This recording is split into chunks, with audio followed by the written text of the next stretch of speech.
گلگت بلتستان اور شرمندہ قلم۔ آپ نے ایسا کوئی قومی نغمہ دیکھا نہیں ہوگا جس میں آپ نے شمالی علاقہ جات کی برف پوش چوٹیوں، سبزہ زاروں، آسمانوں سے باتیں کرتے پہاڑوں، نیلگوں آسمان یا زمین پر جنت جیسے حسین مناظر نہ دیکھے ہوں۔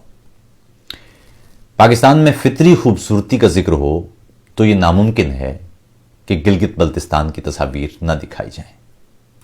آپ بھی اپنے کسی دوست سے پوچھئے کہ کیٹو کہاں ہے، جواب ملے گا پاکستان میں۔ پوچھئے نانگا پربت کہاں ہے، جواب ملے گا پاکستان میں۔ پھر پوچھئے گلگت بلتستان کس ملک میں ہے، جواب ملے گا پاکستان میں۔ بہت سے لوگوں کو گلگت بلتستان اور وہاں کے افراد سے متعلق علم ہی نہیں ہے، یا لا تعلقی کا یہ عالم ہے کہ اس خطے کی تاریخ کا کسی کو کوئی پتہ ہے اور نہ وہاں کے باسیوں کو لاحق مسائل کا۔ گلگت بلتستان تقسیم ہند کے وقت مقامی اسکاؤٹس اور دیگر افراد کی مدد سے مہاراج ہری سنگھ سے آزادی حاصل کرنے میں کامیاب ہو گیا تھا، جبکہ اس خطے کے باسیوں نے تب پاکستان سے الحاق کا اعلان کیا تھا۔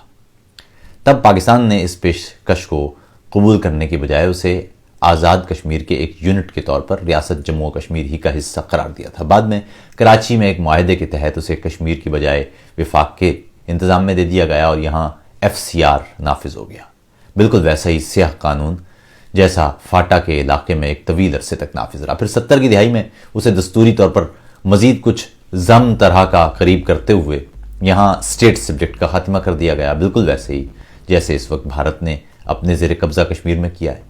اسٹیٹ سبجیکٹ تو ختم ہو گیا، تاہم کشمیر سے نتھی کر دیے جانے کی وجہ سے اس خطے کی حیثیت نہ ریاست کی رہی اور نہ یہ صوبہ بن سکا۔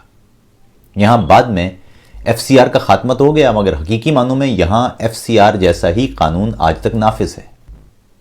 اس خطے کا ایک بنیادی معاملہ یہ بھی ہے کہ یہاں ایک طرف تو یہ رائے پائی جاتی ہے کہ یہ ریاست جموں کشمیر کا حصہ ہے، مگر یہ رائے بھی موجود ہے کہ ڈوگرا راج سے قبل یہ اپنی آزاد ثقافتی اور تہذیبی تاریخ کے ساتھ موجود بھی تھا۔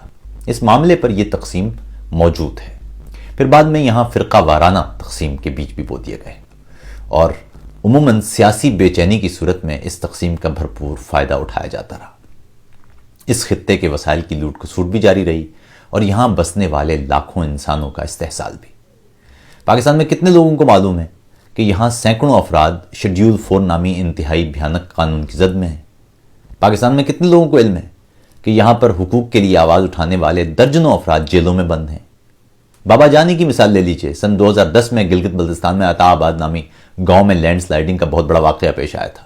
مٹی کے تودے گرنے کی وجہ سے دریائے ہنزا رک گیا تھا اور وہاں ایک جھیل بن جانے کی وجہ سے کئی دیہات متاثر ہوئے تھے۔ اس کے بعد بابا جان نے متاثرہ افراد کو مالی معاونت فراہم کیے جانے کے لیے تحریک چلائی۔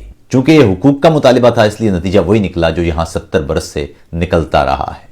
متاثرین کو انصاف دینے کی بجائے مظاہرین کو منتشر کرنے کے لیے پولیس نے طاقت کا استعمال کیا اور پھر غالباً پولیس کی فائرنگ سے ایک نوجوان بھی جان سے گیا۔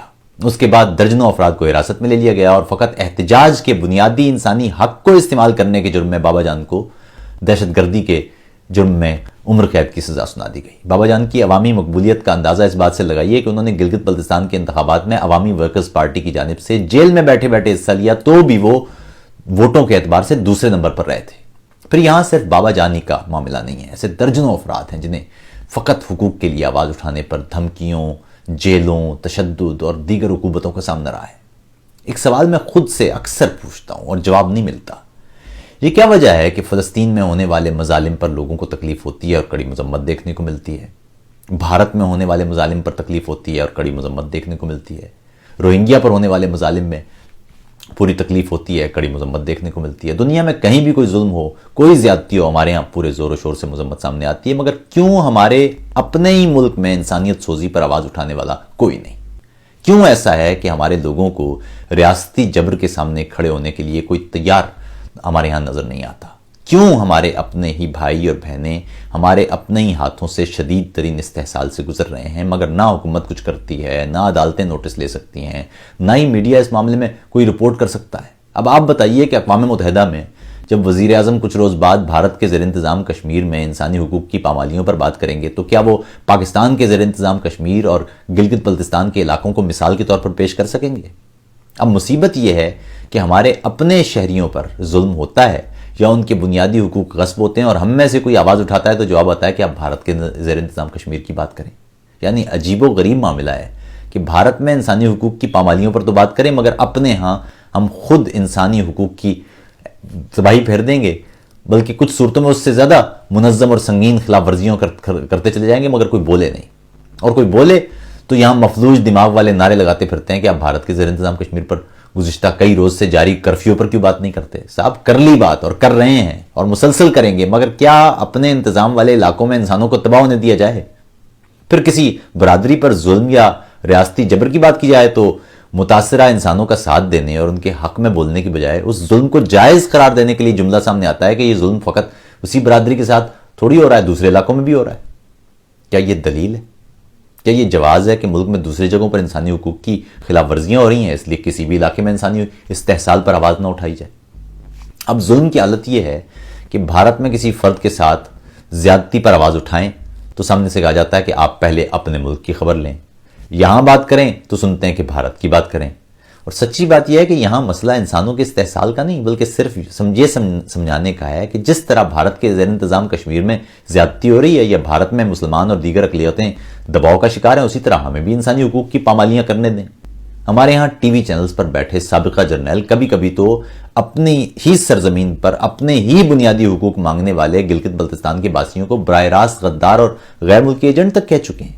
یہ عجیب منطق ہے کہ آپ ایک خطے کا مسلسل قانونی، اخلاقی، نفسیاتی، مالیاتی، دستوری اور معاشی استحصال کریں، اور وہاں اگر کوئی اٹھ کے اس استحصال کے خلاف آواز اٹھائے تو براہ راست ان پر غداری اور ملک دشمنی کے فتوے جڑ دیے جائیں، انہیں ٹی وی پر بلا کے ان کی رائے نہ لی جائے، اور غداری کے القابات دینے والے خود وہ جو ملک میں دستور توڑ کر سب سے بڑے غداری کے مرتکب ہوئے، جو حلف توڑ کر سب سے بڑے ملک دشمنی کے مرتکب ہوئے۔ کسی روز گلگت بلتستان کے کسی شہری کے پاس محبت سے بیٹھیے، اس سے اس کی کہانی سنیے، اس کے مسائل سنیے، صرف سنیے، آپ کو یقیناً اپنی کم علمی پر بھی شرم آئے گا اور اب تک کی خاموشی پر بھی۔ انسانوں کو شکست دینا بڑا آسان ہے، مگر انسانوں کو فتح کرنا بڑا مشکل کام ہے۔ ہمیں شروع سے انسانوں کو شکست دینے کی عادت پڑ گئی ہے۔ کیوں نہ اب انسانوں کو فتح کرنے نکلیں؟ کیوں نہ ہم اپنی زمین پر بسنے والے کروڑوں لوگوں کے دل جیت سکیں؟ کیوں ایسا نہیں ہم کر سکتے کہ ہمارا کوئی لیڈر اقوام متحدہ میں پورے فخر سے کھڑا ہو اور دنیا کے کسی بھی ملک میں انسانی حقوق کی خلاف ورزیوں پر اس یقین کے ساتھ بات کرے کہ اس کے اپنے ملک میں انسانی وقار مقدم ہے اور اس کی سرزمین پر کبھی کسی انسان کی تکریم پر کوئی سمجھوتا نہیں ہوتا۔ جب ہم خود اپنا آپ مثالیہ بنا لیں گے تو دنیا خود بخود ہماری بات سننے اور سمجھنے لگے گی، اور اس کے لیے سب سے اہم یہ ہے کہ ہم خود ملک میں بسنے والی مختلف اقوام اور برادریوں کو آپس میں جوڑیں اور ایک دوسرے کے مسائل سے واقف ہوں۔